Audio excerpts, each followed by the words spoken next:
My name is Katie Williams, and I'm a math teacher. I did math, and I used butterflies as my theme, and basically mine was just identifying patterns and learning how patterns work, A-B patterns, and things like that. Just using butterflies as an example of how patterns work. Okay, so now we've gone over what a raft is again. Does everybody understand? Are there any questions? It's basically a way to help organize your thoughts. In your groups, you're going to come up with a couple of your own rafts. And after you have come up with some as a group, one member from each group is going to come up to the board, to the smart board, and write down your idea. Because for homework tonight, you're going to need that. Okay? So go ahead and get with your groups and work on coming up with a couple different topics. If you have any questions, we're going to be walking around. I'm going to lose my voice. We're going to be walking around, so if you have any questions, just let us know and we'll help you. We're going to give you just a couple more minutes to brainstorm on your ideas, and then we're going to have everybody come, or one person from each group come up and put them on board. Yes. Your attention.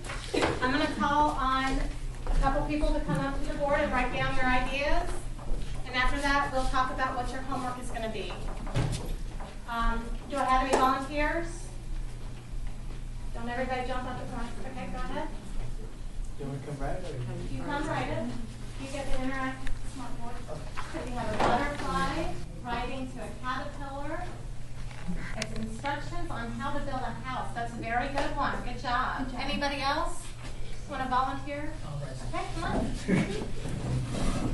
Okay, so we have a caterpillar as a waiter writing to his customers in the restaurant. The format would be a menu, and the topic would actually be the leaf selection in the menu. But that's a very good one, very creative. Good job. I like that one. All right, one more. Anybody want to? All right. Love the enthusiasm. You guys are so funny. I love this. We have a caterpillar writing to the tree an apology letter. Sorry for eating your leaves. That is adorable. I love that one. You guys are very creative. Okay, now they go back to their seats now. I'm going to hand it over to Ms. Brittany. I love the video from a student's perspective, from the kid's perspective. You know, he was reading it, his dad had prompted him to do it. That video kept my 4-year-old's attention, and she watched the whole thing with the caterpillar chain. As many of your students would not have had a clue as to the process, and they will be intrigued. I like how you relate the fact the changes in the caterpillar going to the butterfly could relate to changes in you as a person. And you said kind of, you know, and it's not always pretty. And that is so true. So I like that. You talk about community and how the butterflies were working together and all the different types of butterflies. And you can just branch off into that. I like the examples that you gave. I don't know, I was thinking maybe you could have already had one of the rafts done, you know, used from one of the examples on the board and have an example. Because when you went out, you still had to help them somewhat. And then I think Blake had the impression that you wanted all of one type to be in a group. So that was kind of unclear a little bit, and then we figured it out. But that was good. I also thought you were going to have them to line up the cupcakes in the sequence. You know, but that's just okay. You provide a lot of positive feedback as to what was going on throughout. You kept their attention, and the science aspect of it, that was good. I mean, and how are you going to use your books?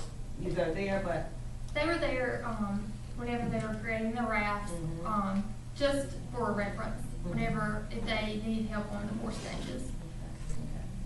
All right, let's reaffirm our classmates. Give us 2 or 3 things you liked about their presentation. Oh, the cupcake. And that was really neat. That was my cake. That's what it was. Yeah. And just so you guys know, you probably didn't taste it, but they are completely sugar-free, so. Yeah, I was trying to like that one's just for you. Good. And And then, of course, you would have checked with your classmates, make sure that they didn't have any food allergies, so they could eat that. Or whatever you choose to use. I just like the fact how you got together in groups. That was a good idea. Oh, let me let somebody else say how good you were. Okay, other input from your class? Not everybody? Go. I like that you let us come up to the smart board and write on it, because kids love that. I just did my field experience, and it was like magic touching it. So they love like messing with it, so. And it was good for the teachers too, because some of you haven't gone on the board before, have you? And so I think a couple of lessons back, trying to get used to how you write, you know, especially if you're a left-handed writer, writing on the smart board. So for you all to experience that was a good thing. Yeah, hands on and stuff. And then different colors you can choose, and yeah. Anything else?